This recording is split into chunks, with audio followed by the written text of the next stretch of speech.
It's Monday. That means it's time for some quick tips. Today we're talking about telling a story versus just making slides.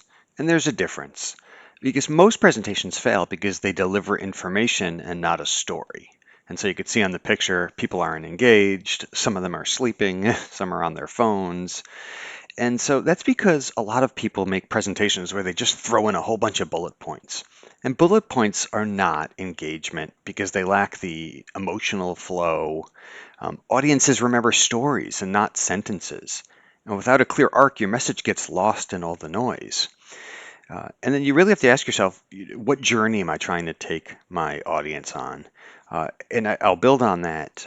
I can't stand when people have presentations that have a ton of bullets and then all they do is read them to people.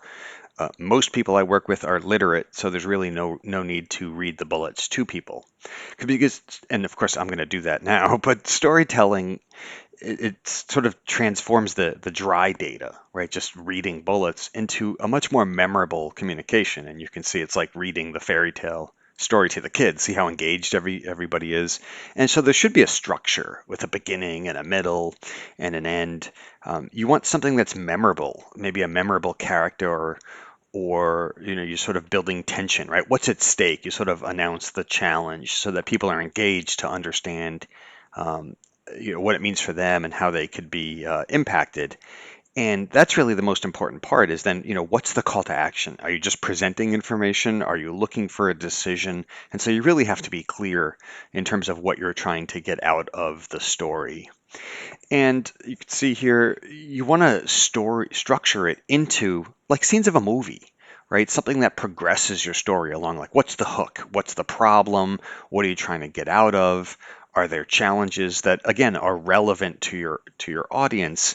And then you sort of take them through the journey and ultimately go with the resolution. I will tell you that also you want to understand your audience because some senior executives actually want to start with the punchline. They want the Rotten Tomatoes summary of what the story's about, and then maybe they'll get into the details of how they got there.